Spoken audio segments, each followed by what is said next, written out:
Thank you for joining us today. Let me begin this news conference by recognizing the incredible work that the legislators have done in helping us to draft our new waiver requests and authorization for our expanded Medicaid here in Arkansas.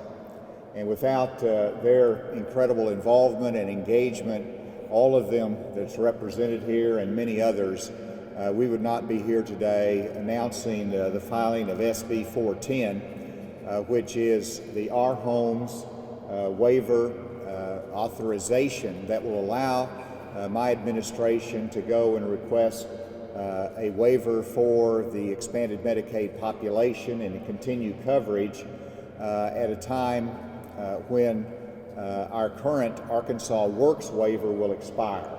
So this is critically important. I know a lot of people have been waiting for it. Let me just make a couple points before I turn it over to our legislators. First of all, this approach contains innovation that should be approved by the Biden administration. All of the innovation that is included in here has been authorized in previous times by Democrat and Republican administrations in Washington.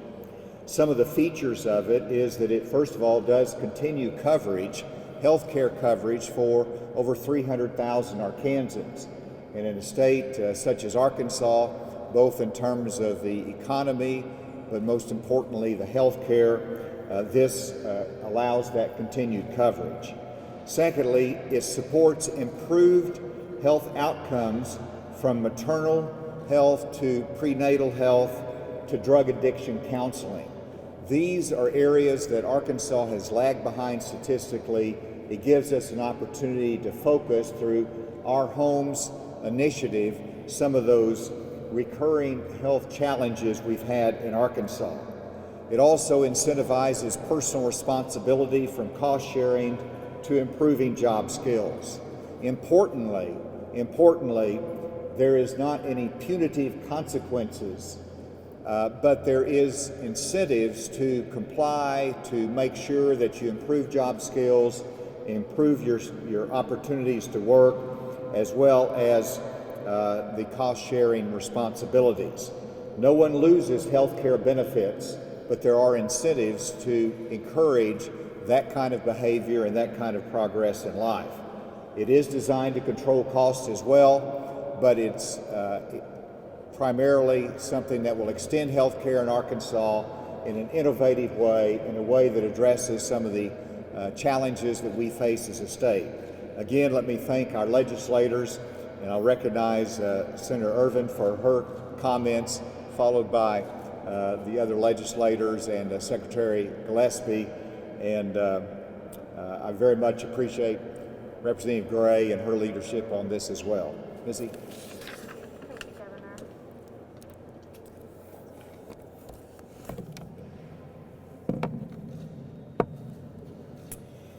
Thank you, Governor Hutchinson, for giving us the reins on this massive Medicaid waiver redesign. I'm not quite sure that the governor knew it was going to be me and Michelle, but here we are. For over a year, I, along with Representative Gray and work groups of legislators, have worked closely with Secretary Gillespie and her team at DHS. And today we are really proud to present Arkansas Health and Opportunities for Me, also known as ARHOME. I believe the best policy is achieved by being intentional and ensuring its accountability. This was the goal in mind as we undertook this massive collaborative effort. ARHOME is intentionally designed to make a difference in the lives of Arkansans in order to improve their health, their life circumstances, and to continue to build a strong healthcare infrastructure that is so vital to our overall economy. Not only is ARHOME designed to provide healthcare coverage, but it is also designed to address long-standing health issues in our state through Life 360 homes.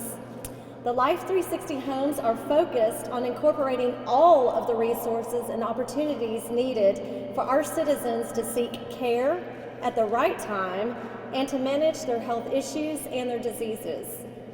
The Maternal Life 360 home is intentionally designed to improve maternal and infant health outcomes. Arkansas sadly ranks 49th in the nation in maternal and infant health outcomes.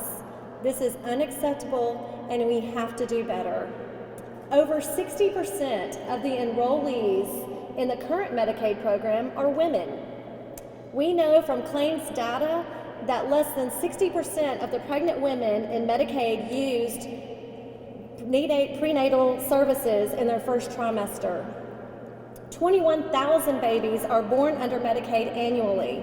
Of those, 10,000 required neonatal services, and 1,700 were low birth rates, and approximately 21 infants required a stay in the neonatal intensive care unit. Not only does this cost our state approximately or more than $10 million or $100 million annually, these babies are born into the world with complicated health problems that will affect them for the rest of their lives.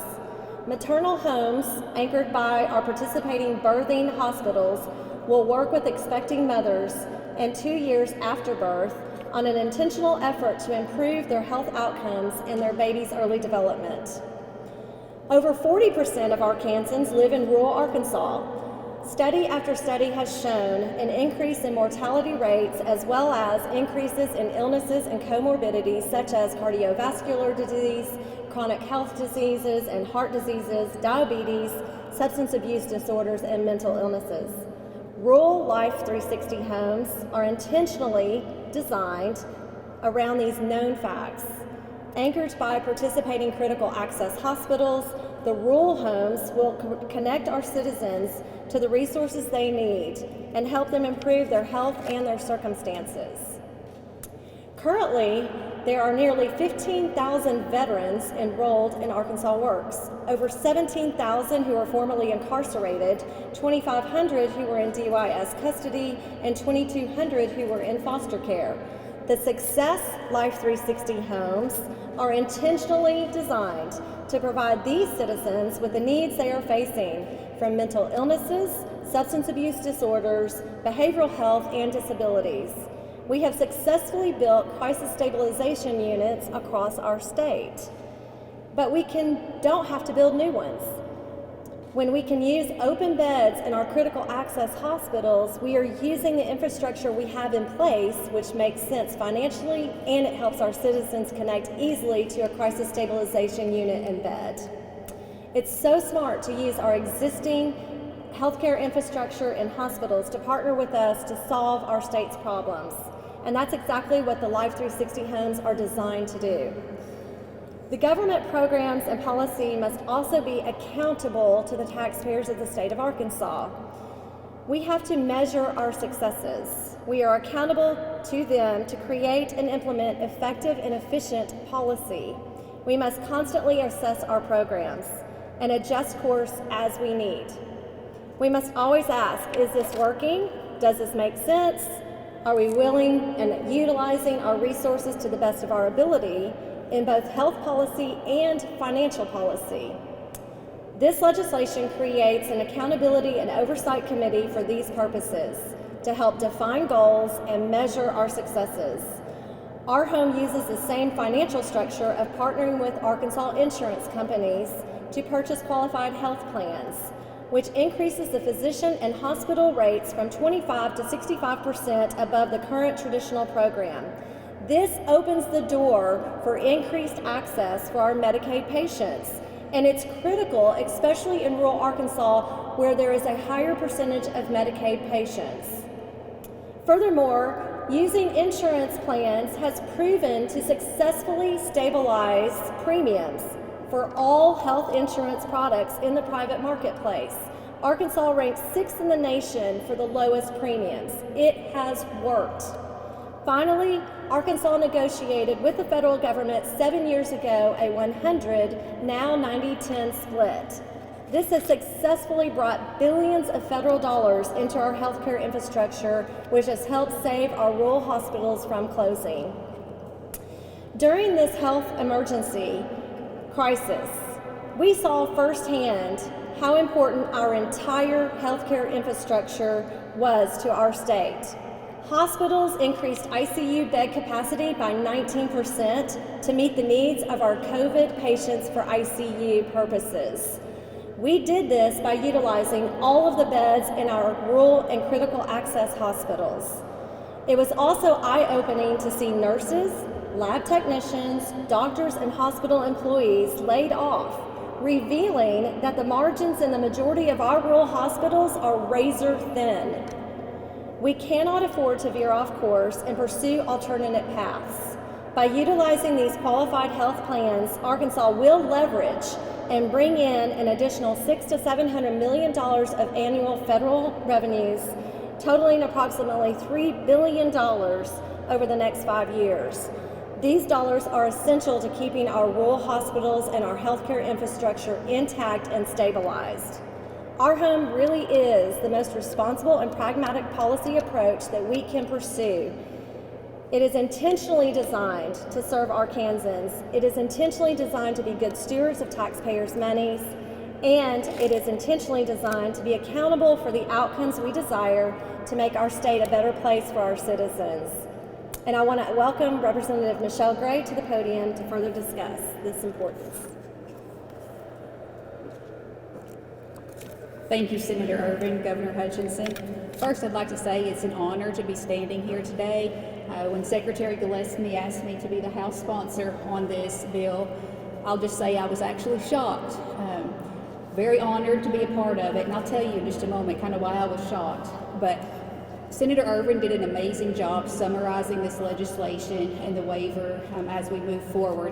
One thing that is very important to me, especially because of the area that I live in, as well as Senator Irvin, is that we live in a very rural district.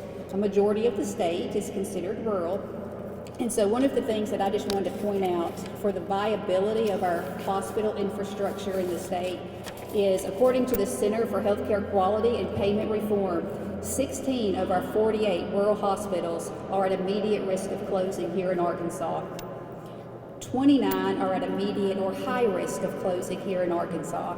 So we've got a visual here that shows that 58 rural hospitals have closed in or around Arkansas in the last 9 years. Only one of those was in the state of Arkansas. And I think that that's a testament to the waiver that we've had, private option, and then Arkansas Works, and how that's kept that infrastructure alive and viable for us. And for me, I have 2 critical access hospitals in my district, and this is a very, very important piece for me as a legislator and for my constituents. And so I'll tell you why I was shocked about this legislation. So Senator Irvin kind of summarized it, and I'll give you more of a personal view. And I know Governor Hutchinson, I assume he remembers this as well, but my first term here in 2015, I was appointed to the Healthcare Task Force. And I've been very open about this, that when I campaigned and when I first came into office, I was philosophically opposed to the Affordable Care Act. I was philosophically opposed to the private option and what we were doing here. Being appointed to that Healthcare Task Force, I learned about the critical access hospitals, my rural healthcare. I learned the needs of my constituents. And what I will say is the Affordable Care Act is here to stay. So me being pragmatic and doing what's best for the state, what's best for my constituents, in my opinion, is to continue this waiver, especially with the changes that have been made in this waiver. I absolutely love that we are taking this from just a cookie cutter, one-size-fits-all waiver, where all the beneficiaries are treated the same, to a model where everyone is treated differently. They're treated based on their individual needs. So we have the rural component, which will treat severe mental illness and substance abuse disorder. We have the success model, which will help veterans, DYS, foster children. And then we have the maternal piece that, and Senator Irvin did a great job summarizing the need for that, and that we rank at the very bottom in the nation for maternal health and outcomes. So that's kind of a personal spin that I wanted to put on this, and just throw out there that although I didn't believe in this at first, the last 7 years have shown me that this is the right thing to do for the state of Arkansas. That's why I was shocked to be asked to be the lead sponsor, because of my stance in the past, but it's also why I'm honored to be a lead sponsor. It shows how I have grown and learned and matured as a legislator. So with that, I will turn it over to Secretary Gillespie.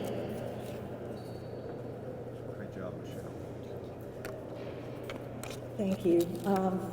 I think you can see today why I'm so excited about this proposal, and so appreciative as I look around today to everyone who has been part of the last year as we've worked on this, because this has truly been, for me, a very unique experience of working with a team of legislators to design something with several of my counterparts, such as Secretary Graves and Secretary Walther and Commissioner McLean.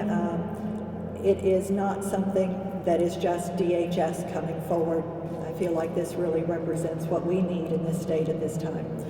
I want to talk about the part of this that is focused on health and opportunity for me. I love the way Representative Gray describes this as not a cookie cutter approach. And we put the word me in the title of this on purpose, intentionally, as Senator Ervin said, because we do want to work with the individuals who are in this program and recognize that their situations are unique and work with them on both health improvement and on opportunity to move towards economic independence. When you think about the 300,000 that are in Arkansas Works today, realize that many of those individuals, tens of thousands of those individuals, a year ago before we had the pandemic, they were working, they had jobs, many of them had businesses. And a year from now, as we roll out this new program, we want to help them. We have been working very closely with the state chamber, with commerce, with workforce services, with career education, because the program is around connecting these individuals and incentivizing individuals in the program to take advantage of opportunities that are there. We need to help them know what can help them as we move out of this pandemic so that they can re-engage in the workforce. And their needs are very different in terms of what they need to know and the services and supports they need from the veteran, who Representative Gray and Senator Ervin referenced, who may be homeless, who may need very different supports from us and be at a very different place in life. Very different from someone who is 22 or 21 on the program and is in college.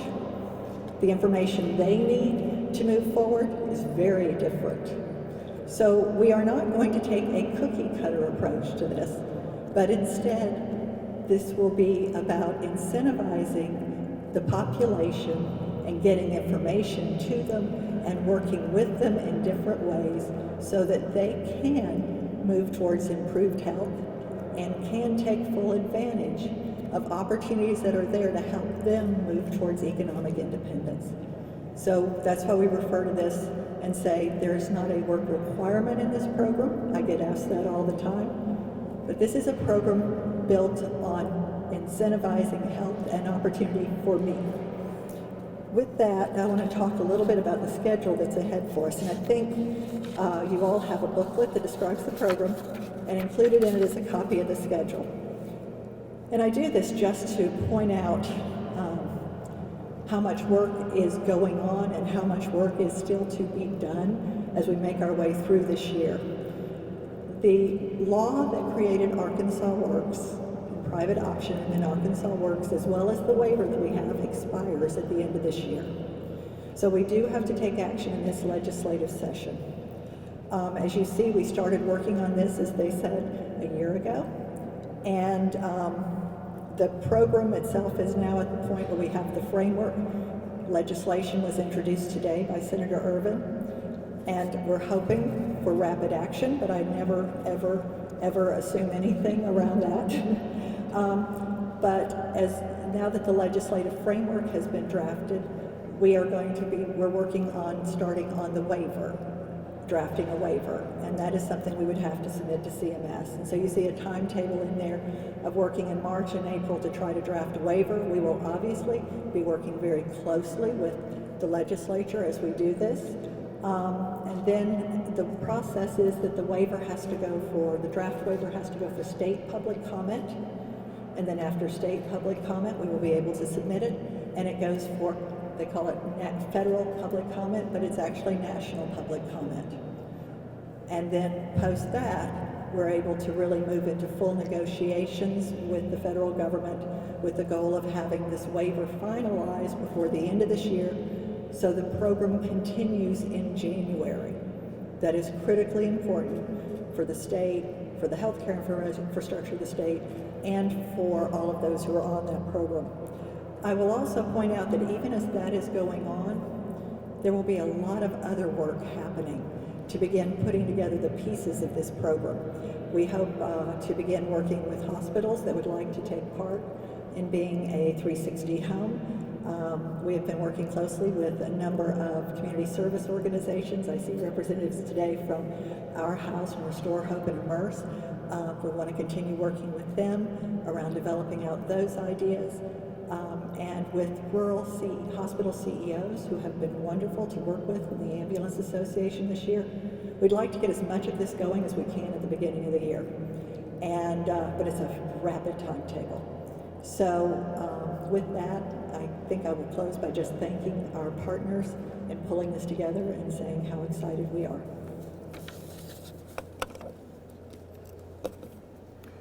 Thank you, Secretary Gillespie. I know how much work you and your team have put into this, work with the legislatures consistently over the last year. I did want to recognize Senator Bledsoe, the chairman of the Senate Public Health, as well as Representative Ladyman, who is chair of the House Public Health, critical committees that this legislation will be impacted or be reviewed by. With that, let me turn it over for any questions you have. Have you had any conversations with the Biden administration about this, and what gives you any kind of confidence that this will get through?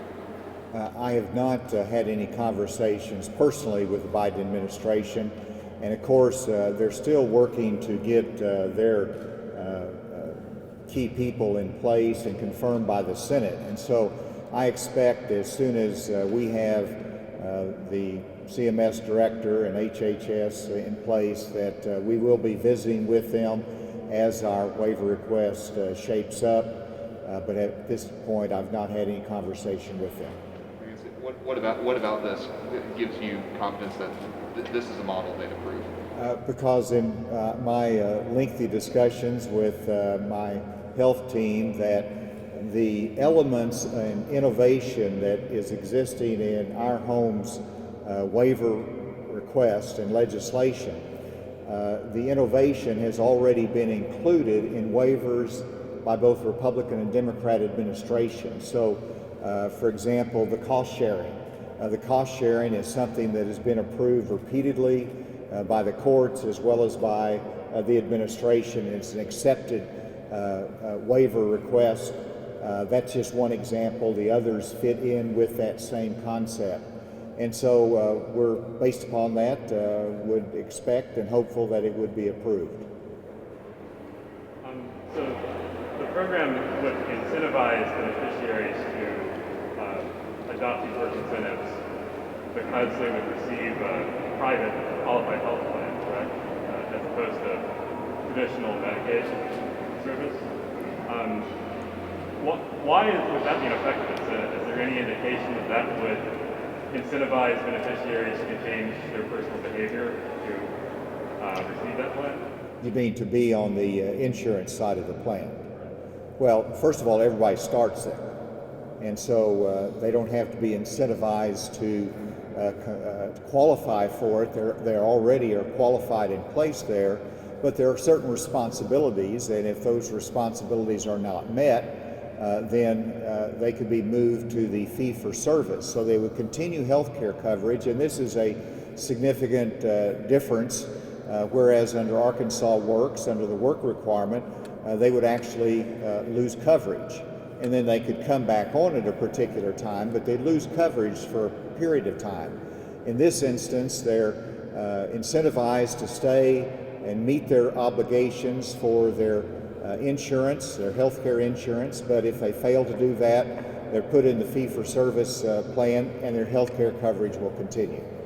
Any estimates on how many people would be moved to the fee-for-service model based on current, or what the number of people meeting the work requirement was as of the last time it was put in place?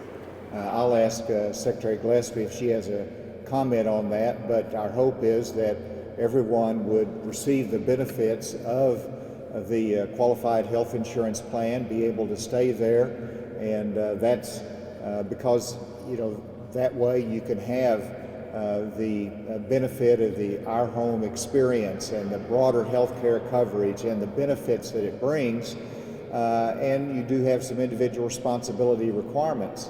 So we hope that they stay there. We hope that none of them are moved over to fee-for-service, but we know that there will be some that fail to comply, and we'll just have to measure that day by day. Secretary Gillespie? If I could, I think your question, the way you've worded it, presumes that this is in some way the same as the work requirement, right? Because you said if it's like the work requirement, and it is not. This is fundamentally different than that, right? Those who are in a QHP, and as the governor said, everyone, we will continue working as we do now. People come in and initially go into fee-for-service for basically 2 months, and then they enroll in a QHP, which will continue. The QHPs will have incentives as part of what they are offering to the folks who are on that, all right? So they will have incentives around healthcare improvement. They will have incentives around taking advantage of economic opportunities. They will also be, they will work with us and with a lot of others around how to get information to those enrollees and how to make sure people know of opportunities that would fit them. Someone who has a child in the home who might be, you know, their income might show you that they are not working, that person may, or they might be working part-time. We can look and see whether or not they are at their income level taking advantage of child care grants that are available. They may not know those grants are available, and that we find often is why somebody is not working more, because, or they haven't gone back to school because they don't know about those things. So we will be able to work with people, and we will be doing that, and the QHPs will be helping incentivize that, incentivize people to take health actions and incentivize people to go take actions around some of the opportunities, learning about them, taking skills, doing other things, right? So there's no similarity in terms of trying to assess down the road how many people might be over in fee-for-service. We always have 20% or more of the population in Arkansas Works in fee-for-service at any one time. There's no cap proposal for the share of Arkansas Works people that would be in the fee-for-service program.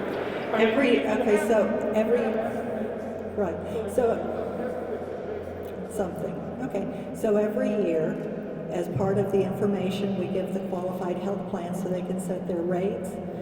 We will provide them information on a total population enrollment maximum for the coming year, so that they can anticipate what they would have as an overall maximum. Does that help? That's going to range every year depending on what's going on financially with the program, and that will be a number versus a minimum, which will be a percentage. And I'm happy to talk to you about this offline because I think everybody will get bored with it. But that is one of the budgetary controls that Senator Ervin mentioned. When you do a waiver, you are essentially agreeing with the federal government on a budget trend for the next 5 years. If we exceed that budget trend, it is 100% state funding. So we did not have in the previous program any mechanisms that we could use if we came up on those top lines. This actually gives us a mechanism to use if we approach that. And that's when you would use that, if we approach it. With that, let's go ahead and adjourn the news conference. There can be more conversations afterward if there's some follow-up questions. Thank you all very much today.